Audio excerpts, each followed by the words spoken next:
Good morning friends, I am H S Radhana. Welcome to my YouTube channel Sangyan Pratiyogi संस्थान। So friends, आज हम बात करेंगे 26, 27, 28 और 29 अगस्त के करंट अफेयर्स की। तो फ्रेंड्स, आपको यहाँ पर बात ध्यान देनी है कि आपको एक तो संज्ञान प्रतियोगी संस्थान का यूट्यूब चैनल सब्सक्राइब करना है और बेल आइकन प्रेस करना है। और आपको स्टार्टिंग में ही वीडियो अपने रिलेटिव्स हैं, आपके फ्रेंड्स हैं, आपके भाई बहन हैं, उन सब में आपको शेयर करना है। ठीक है। उसके बाद मैं बताना चाहूँगा, दिल्ली पुलिस के नोट्स हैं जो विषय विशेषज्ञों के द्वारा तैयार किए गए हैं। बहुत बेहतरीन नोट्स हैं दोस्तों। सारा पेपर उसी में से आने की संपूर्ण संभावना रहेगी। तो आपको ध्यान रखना है, 11 सितंबर से मिलेंगे। कोई भी स्टूडेंट हो वो मेरे नोट्स प्राप्त कर सकता है। मेरे कॉन्टैक्ट नंबर पर कॉल करके नोट्स प्राप्त कर सकता है। कॉन्टैक्ट नंबर है मेरे 6376204163, 6376204163। ठीक है। तो आज हम बात करते हैं। आज दोस्तों मैंने क्वेश्चन शामिल मात्र एक ही किया है, क्योंकि आज थ्योरी ज़्यादा है, तो बाकी क्वेश्चन मैं कल शामिल करूँगा। तो देखिए,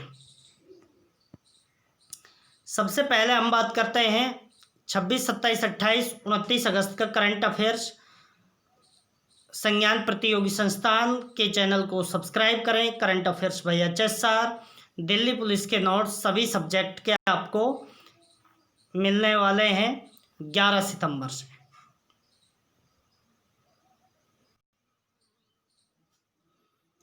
दिल्ली पुलिस के नोट्स आपको मिलने वाले हैं दोस्तों। ये कब से मिलने वाले हैं?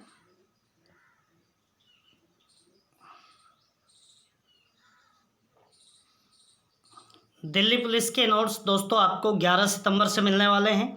एक क्वेश्चन हम देखते हैं, उसके बाद थ्योरी पढ़ेंगे। तो देखिए, सीमा कार्य समूह भारत एवं कौन से देश के मध्य एजेंसी है? तो दोस्तों BWG, बॉर्डर वर्क ग्रुप, ये भारत और नेपाल के मध्य एजेंसी थी। अभी इस पर ज़्यादा कोई फोकस नहीं किया जा रहा है, तो आपको ये ध्यान रखना है। दूसरी बात ध्यान आपको देनी है कि नेपाल के अभी PM कौन है दोस्तों? तो नेपाल के PM है KP शर्मा ओली। राष्ट्रपति कौन है? श्रीमती विद्या देवी भंडारी। और दोस्तों कैपिटल क्या है वहाँ की? कैपिटल है वहाँ की, यानी नेपाल की, काठमांडू। और वहाँ की मुद्रा है नेपाली रुपया। ठीक है। भारत की भी 100 रुपये तक की करेंसी वहाँ पर लीगल मानी जाती है, ये आपको ध्यान रखना है। अब दोस्तों हम एक एक पॉइंट को यहाँ पर ध्यान से समझेंगे। सबसे पहले हम बात करते हैं बोंडा जनजाति। तो दोस्तों बोंडा जनजाति की बात करते हैं तो ये ओडिशा में पाई जाती है और एक मलकानगिरी जिला है। वहाँ पर ये छोटी छोटी बस्तियों के रूप में, वहाँ पहाड़ी क्षेत्र है, वहाँ पर छोटी छोटी झोंपड़ियों में के रूप में बस्तियाँ हैं, वहाँ निवास करते हैं। तो ये कोविड-19 से क्या पाए गए हैं, मतलब संक्रमित पाए गए हैं, इसलिए चर्चा में है। लेकिन अब आपसे पूछ लिया जाएगा कि भाई बोंडा जनजाति कहाँ पाई जाती है? तो मलकानगिरी जिला, ओडिशा। ओडिशा की बात करते हैं तो CM है नवीन पटनायक, गवर्नर गणेशी लाल, कैपिटल भुवनेश्वर।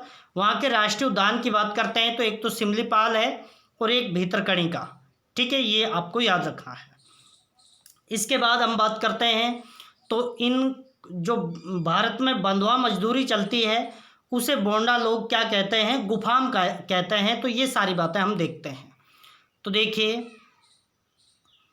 हाल ही में उड़ीसा के मलकानगिरी की पहाड़ी इलाकों में निवास करने वाला बोंडा जनजाति के लोग कोविड-19 से संक्रमित पाए गए।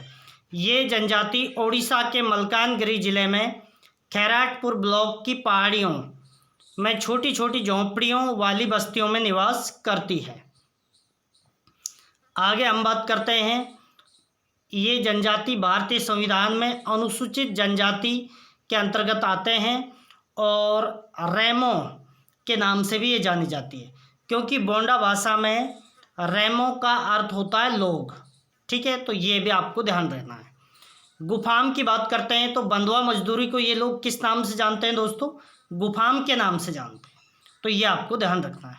इसके बाद हम सेकंड पॉइंट की बात करते हैं तो रोपवे की बात करते हैं। तो देखिए, 24 अगस्त 2020 को असम सरकार ने ब्रह्मपुत्र नदी पर निर्मित भारत के सबसे लंबे यात्री रोपवे का गुवाहाटी में अनावरण किया है। भारत का सबसे लंबा यात्री रोपवे आपसे पूछा जाए तो दोस्तों असम में ब्रह्मपुत्र नदी पर बनाया गया है। ठीक है, भारत में वैसे उद्गम भारत में नहीं होता है ब्रह्मपुत्र नदी का, तिब्बत चाइना से होता है, लेकिन भारत में जो सबसे लंबी नदी है वो कौन सी है दोस्तों? ये ब्रह्मपुत्र है, 2900 किलोमीटर लंबाई। ठीक है, चैम युम लंगडम जलप्रपात तिब्बत से निकलती है। चैम युंग लमडम जलप्रपात तिब्बत से ये निकलती है, आपको ध्यान रखना है। उसके बाद हम बात करते हैं तो ये क्या करती है, इधर से गंगा आ जाती है, तो बांग्लादेश में गंगा को पद्मा कहा जाता है, और इसको क्या कहा जाता है, ब्रह्मपुत्र को बांग्लादेश में जमुना कहा जाता है। फिर इसमें इन तीनों की एक धारा और मिल जाती है इनमें, मेघना।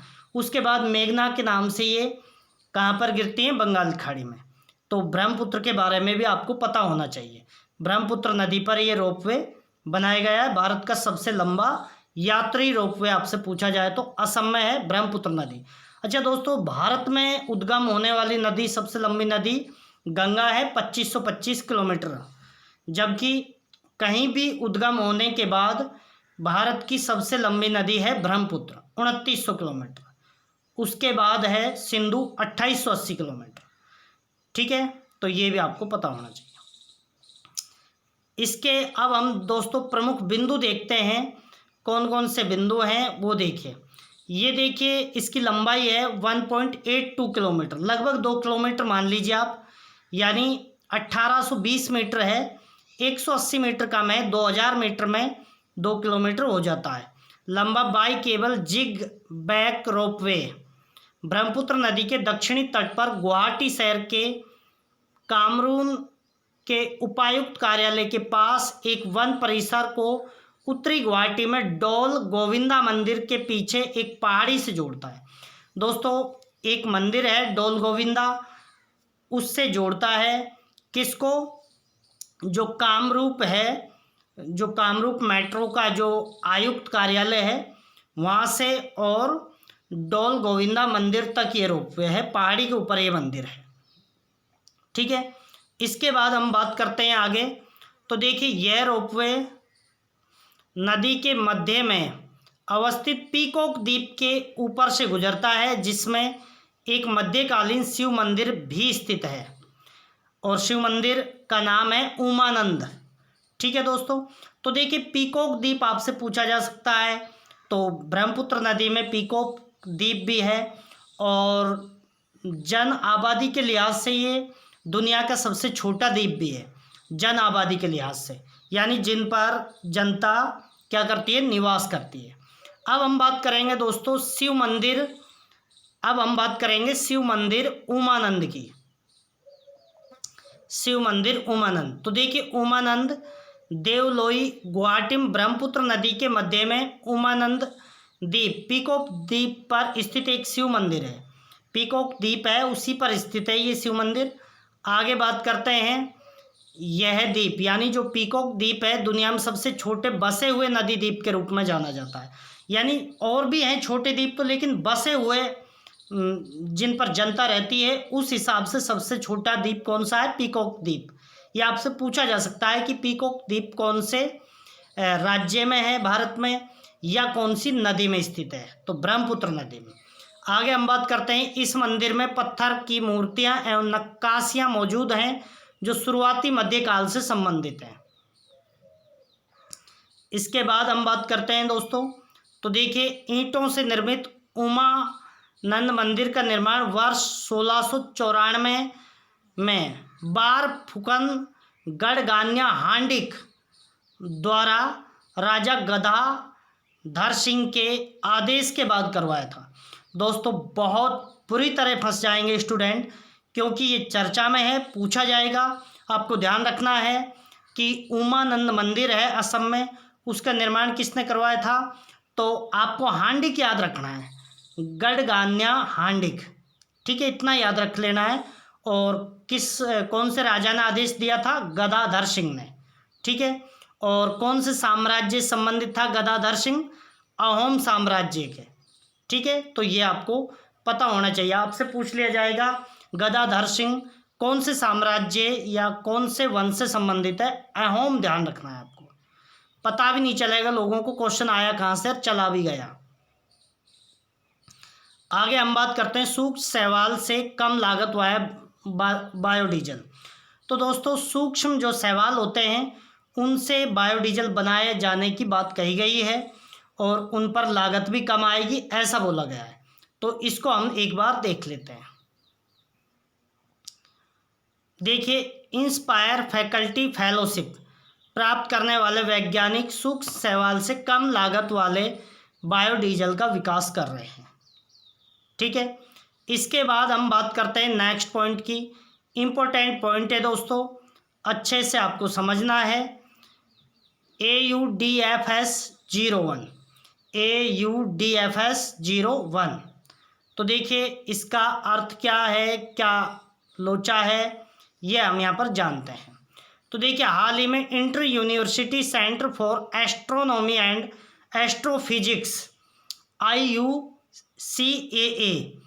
के वैज्ञानिकों के नेतृत्व में एक वैश्विक टीम ने तीव्र पराबैंगनी प्रकाश में एक आकाशगंगा AUDFS 01 की खोज की है। तो दोस्तों आपको ये ध्यान रखना है और लिख लेना है, नहीं तो भूल जाओगे, क्योंकि कई आकाशगंगाओं की खोज पहले भी हो चुकी है। आपको मैं वो पढ़ा चुका हूँ। जिन जिन लोगों ने वो पढ़ा है कमेंट बॉक्स में ज़रूर डालें। ठीक है, तो कौन सी आकाशगंगा खोजी गई है? AUDFS 01। नेक्स्ट बात करते हैं दोस्तों, तो हनी मिशन योजना। हनी मिशन योजना, तो देखिए खादी और ग्रामोद्योग आयोग ने आत्मनिर्भर भारत की दिशा में बड़ा कदम बढ़ाते हुए अपने फ्लैगशिप कार्यक्रम हनी मिशन योजना के तहत प्रवासी श्रमिकों के लिए स्थानीय स्तर पर रोजगार उपलब्ध कराया है। तो दोस्तों खादी एवं ग्राम उद्योग जो उद्योग है आयोग है, उसने आत्मनिर्भर भारत की जो पहल है इसको सही साबित करने के लिए, इसको बढ़ावा देने के लिए हनी मिशन योजना की शुरुआत की है और इसके तहत लोगों को रोजगार उपलब्ध करवाया है। तो आपको यहाँ पर याद रखना है हनी मिशन योजना। ठीक है, आगे इसमें देखते हैं हम। तो देखिए प्रताप चंद्र सारंगी ने उत्तर प्रदेश के बुलंदशहर और सहारनपुर में 70 प्रवासी श्रमिकों को मधुमक्खी पालन के लिए 700 बक्से वितरित किए हैं। तो प्रताप चंद्र सारंगी ने क्या किया है दोस्तों? उत्तर प्रदेश में 700 बक्से क्या दिए हैं जो मधुमक्खी पालन करना चाहते हैं उन लोगों को। आगे हम बात करते हैं माई IAF। तो दोस्तों ये ऐप किसने लॉन्च किया है? वायुसेना प्रमुख। वायुसेना प्रमुख कौन है? राकेश सिंह भदौरिया, उन्होंने ये ऐप लॉन्च किया है। तो देखिए वायुसेना प्रमुख air chief marshal Rakesh Kumar Singh Bhadauria ने आज डिजिटल इंडिया पहल के तहत नई दिल्ली में वायुसेना मुख्यालय वायु भवन में माई IAF मोबाइल ऐप लॉन्च किया है। ये इतना याद रखना है। बात करते हैं दोस्तों वायुसेना की। तो वायुसेना, भारतीय वायुसेना की स्थापना हुई थी 8 अक्टूबर 1932। वायुसेना दिवस भी 8 अक्टूबर को मनाया जाता है। प्रमुख मैं बता ही चुका हूँ, राकेश सिंह भदौरिया है। इसके बाद हम बात करेंगे दोस्तों, तो देखिए विश्व उर्दू सम्मेलन की।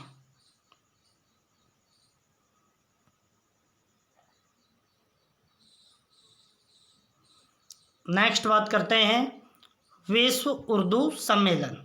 तो देखिए 27 अगस्त 2020 को केंद्रीय शिक्षा मंत्री ने आभासी तरीके से, यानी जो ऑनलाइन करवाया जाता है, राष्ट्रीय उर्दू भाषा विकास परिषद national council for promotion of Urdu language NCPUL द्वारा नई दिल्ली में आयोजित 2 दिवसीय विश्व उर्दू सम्मेलन के उद्घाटन सत्र को संबोधित किया है। तो ये ध्यान रखना है, केंद्रीय शिक्षा मंत्री ने इसको क्या किया है, संबोधित किया है, और उद्घाटन के तहत ही। अब हम बात करते हैं उर्दू भाषा की। तो देखिए, उर्दू भाषा को बढ़ावा देने, विकसित करने एवं उनका प्रचार करने के लिए एनसी पुल ने 1 अप्रैल 1996 को दिल्ली में अपना संचालन शुरू किया। तो दोस्तों, जो राष्ट्रीय उर्दू परिषद है, इसकी स्थापना कब हुई थी? 1 अप्रैल 1996 को।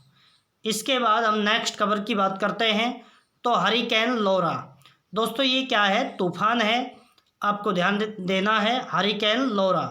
तो देखिए, 27 अगस्त 2020 को तूफान की श्रेणी कैटेगरी 4 के अंतर्गत आने वाले हरिकेन लौरा, जिसकी गति 150 मील प्रति घंटा के कारण संयुक्त राज्य अमेरिका के दक्षिणी पश्चिमी लुसियाना में भूस्खलन हुआ है। दोस्तों, तूफान है हरिकेन लौरा, उसके कारण उसकी गति 150 मील प्रति घंटा की रही है, बहुत ज़्यादा रफ्तार होती है। इस कारण अमेरिका का जो दक्षिण पश्चिमी लुसियाना प्रांत है, वहाँ पर क्या हुआ है दोस्तों? भूस्खलन की घटना देखने को मिली है। तो आपको ये ध्यान रखना है। आपसे पूछा जा सकता है हरिकेन लौरा तूफान कहाँ पर आया है? तो दक्षिण पश्चिम लुसियाना प्रांत, यूएसए। पहले भी वहाँ पर एक आया था दोस्तों, हरिकेन से ही।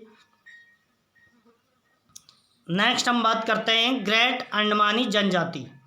ग्रेट अंडमानी जनजाति,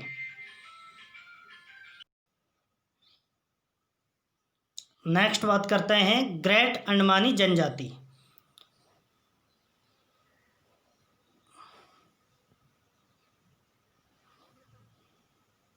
नेक्स्ट बात करते हैं दोस्तों ग्रेट अंडमानी जनजाति की। तो देखिए, ग्रेट अंडमानी जनजाति है जो कहाँ पर पाई जाती है? अंडमान निकोबार द्वीप समूह में ही पाई जाती है, आपको ये पता होना चाहिए। लेकिन ये भी कोविड-19 से क्या देखी गई है? ग्रसित देखी गई है, ये आपको ध्यान देना है, संक्रमित पाई गई है। और एक बोंडा जनजाति जो ओडिशा के मलकानगिरी जिले में पाई जाती है। तो देखिए, केंद्र शासित प्रदेश अंडमान एवं निकोबार द्वीप समूह में ग्रेट अंडमानी जनजाति के 9 लोग कोविड-19 से संक्रमित पाए गए हैं। अंडमान एवं निकोबार 6 जनजातियों, मतलब यहाँ पर कितनी जनजातियाँ पाई जाती हैं दोस्तों? 6 जनजातियाँ पाई जाती हैं अंडमान एवं निकोबार में। एक तो सेंटिनली है, एक जारवा है, और एक ग्रेट अंडमानी है, एक ओंगे है, और एक सोमपेन एवं निकोबारी। ये लोग यहाँ पर जनजातीय लोग हैं, ये सब निवास यहाँ पर करते हैं। इसके बाद हम आगे बात करते हैं। तो देखिए, उड़ान 4.0, उड़ान की फुल फॉर्म होती है दोस्तों उड़े देश का आम नागरिक। तो दोस्तों, उड़ान योजना तो वैसे स्टार्ट कर दी गई थी 2015-16 में, लेकिन इसमें फेज जो चौथा स्टार्ट किया है वो अभी किया गया है, इसलिए आपको ये ध्यान रखना है। तो देखिए, हाल ही में केंद्रीय नागरिक उड्डयन मंत्रालय ने देश के दूर दराज के इलाकों एवं क्षेत्रीय कनेक्टिविटी को और बढ़ाने के लिए क्षेत्रीय संपर्क योजना उड़े देश का आम नागरिक के चौथे दौर के तहत 78 नए मार्गों को मंजूरी दी है। 78 नए मार्ग बनाए जाएंगे, ये आपको ध्यान रखना है। इसके बाद हम बात करते हैं, आगे बात करते हैं दोस्तों। तो संत अयंकाली, संत अयंकाली कहाँ के हैं दोस्तों? केरला के हैं, और मतलब केरला के थे, लेकिन अब इनके लिए मतलब जो श्रद्धांजलि अर्पित की थी पीएम मोदी ने, इसलिए ये चर्चा में है। तो देखिए, प्रधानमंत्री मोदी ने केरल के महान समाज सुधारक महात्मा अयंकाली की जयंती पर उन्हें श्रद्धांजलि अर्पित की। नेक्स्ट पॉइंट देखते हैं दोस्तों, रागोत्सव।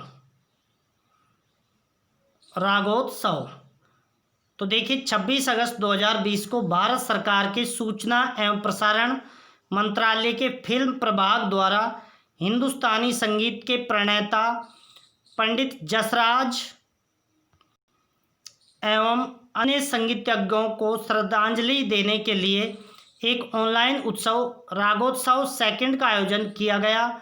ये ऑनलाइन उत्सव 28 अगस्त 2020 तक चलेगा।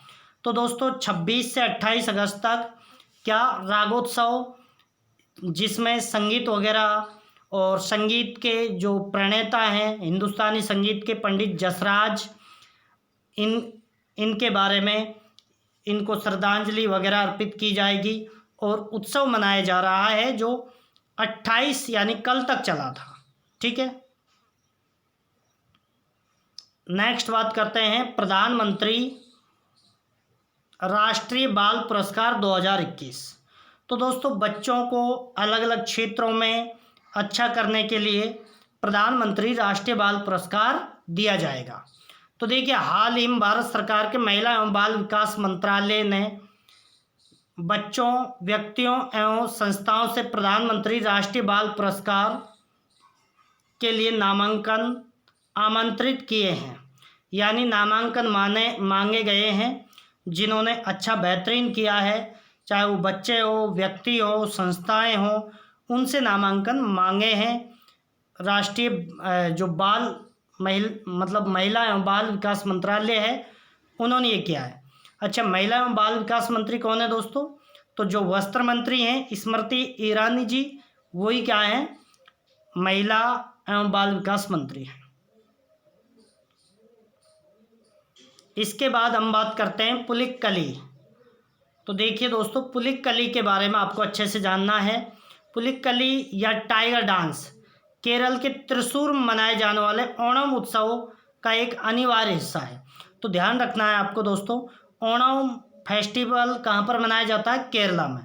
और वहाँ का जो प्रमुख डांस होता है उस महोत्सव के दौरान ये पूछ लिया जाएगा आपसे, तो इसका नाम है पुलिक्कली। ठीक है, केरल की बात करते हैं तो पिनराई विजयन यहाँ के क्या हैं दोस्तों? सीएम हैं। और गवर्नर कौन है? आरिफ मोहम्मद खान। कैपिटल तिरुवनंतपुरम है। और यहाँ की बात करते हैं नेशनल पार्क पेरियार, और एक है पीस वैली यानी शांत घाटी। इतना आपको यहाँ से ध्यान रखना है। इसके बाद हम बात करते हैं क्षुद्र ग्रह 2018 VP1। आपको ध्यान रखना है, आपसे पूछ लिया जाएगा कि 2018 VP1 क्या है। तो ये दोस्तों क्या है? एस्टेरॉइड है, क्षुद्र ग्रह है। क्षुद्र ग्रह कौन सी बेल्ट में पाए जाते हैं दोस्तों? ये पाए जाते हैं मार्स व जुपिटर के मध्य, यानी मंगल ग्रह और बृहस्पति ग्रह के मध्य पिंड पाए जाते हैं, उन्हें क्षुद्र ग्रह कहा जाता है, एस्टेरॉइड कहा जाता है। तो एस्टेरॉइड 2018 VP1।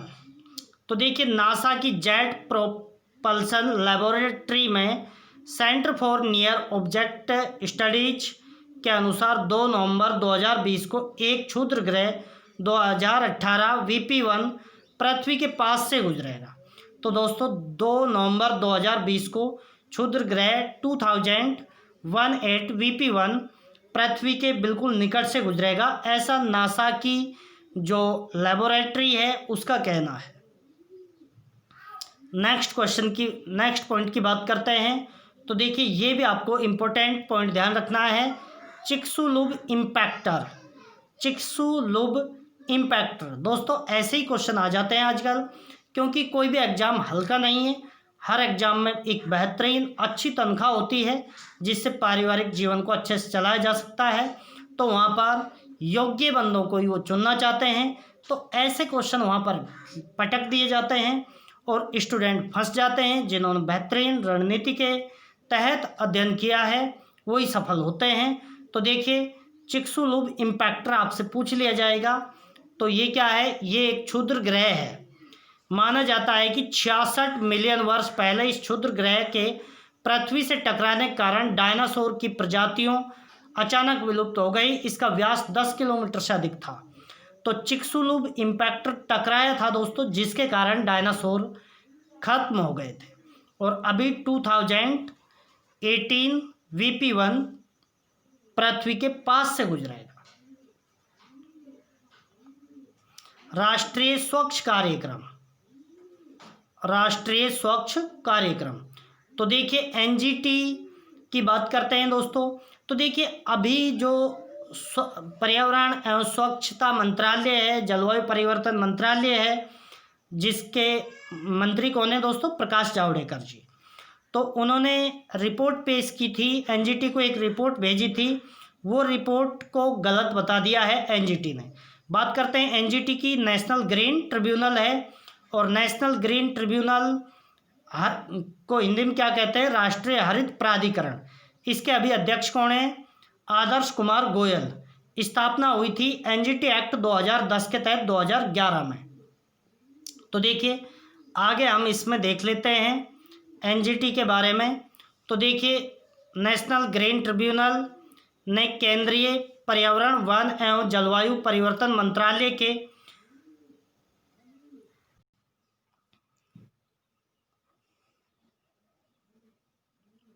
स्वच्छ वायु कार्यक्रम पर दी गई रिपोर्ट को नकार दिया है, जिसमें वर्ष 2024 तक वायु प्रदूषण में 20 से 30% कमी का प्रस्ताव रखा गया था। तो दोस्तों क्या किया गया था कि भाई जो पर्यावरण, वन एवं जलवायु परिवर्तन मंत्रालय है, उन्होंने ये कहा था कि 2024 तक वायु प्रदूषण में इतनी कमी आ जाएगी, ये कहा था, जबकि ऐसा अभी हो नहीं पाया है। आर्टिकल 21 इस वजह से चर्चा में है दोस्तों। आर्टिकल 21 क्या कहता है? हर व्यक्ति को जीवन जीने का अधिकार है, स्वच्छ वायु लेने का अधिकार है। तो आर्टिकल 21 आपको ध्यान रखना है। भारतीय संविधान का आर्टिकल 21 कहता है कि किसी भी व्यक्ति को विधि द्वारा स्थापित प्रक्रिया के अतिरिक्त उसके जीवन और व्यक्तिगत स्वतंत्रता के अधिकार से वंचित नहीं किया जा सकता। यानी विधि द्वारा स्थापित प्रक्रिया के द्वारा ही किसी व्यक्ति को मतलब जीवन जीने के अधिकार से वंचित किया जा सकता है। जैसे किसी ने कोई बहुत बड़ा कांड कर दिया है तो उसे फांसी दे दी जाती है, लेकिन वो विधि द्वारा स्थापित प्रक्रिया के द्वारा ही होता है। अब हम बात करते हैं राइट टू लाइफ, जीवन का अधिकार क्या कहता है, और यहाँ पर एनजीटी ने क्या कहा है? एनजीटी ने कहा है कि स्वच्छ वायु के अधिकार को जीवन के अधिकार के हिस्से के रूप में मान्यता प्राप्त है। वायु प्रदूषण में कमी करने में विफलता जीवन के अधिकार से वंचित करती है।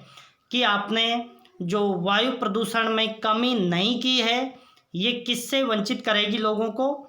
ये करेगी जीवन जीने के अधिकार से। आगे बात करते हैं। तो देखिए इस कार्यक्रम की शुरुआत 10 जनवरी, जो राष्ट्रीय स्वच्छता कार्यक्रम है, इसकी शुरुआत कब हुई थी दोस्तों? 10 जनवरी 2019।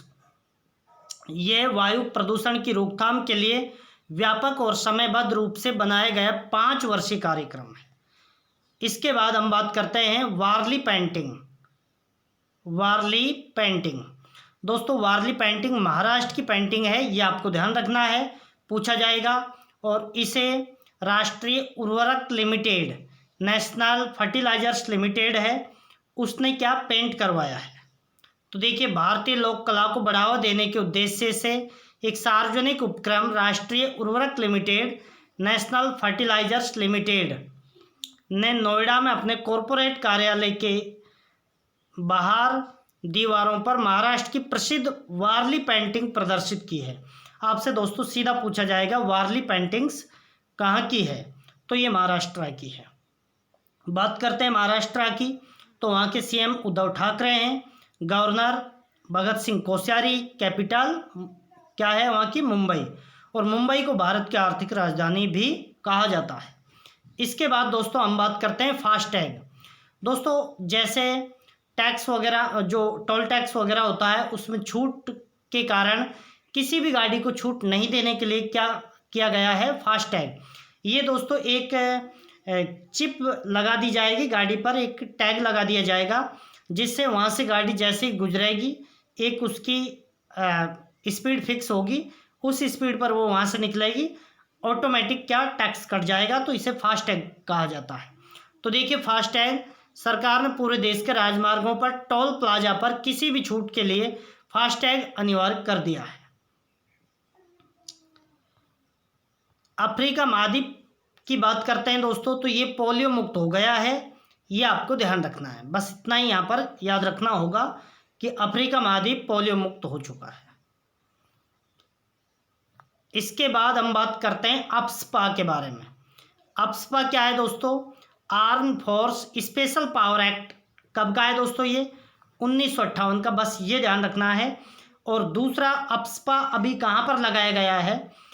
असम को अशांत क्षेत्र घोषित करके वहाँ पर अप्सपा लगा दिया गया है, ये ध्यान दें। तो देखिए दोस्तों, ये था ज़बरदस्त 4 दिन का करंट अफेयर्स, जिसमें आपको ध्यान रखना है 26, 27, 28, 29 अगस्त का करंट अफेयर्स है।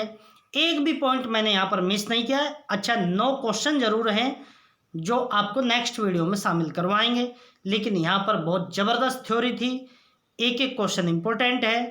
थैंक यू दोस्तों, वीडियो को शेयर करते रहें, चैनल को सब्सक्राइब करते रहें। धन्यवाद।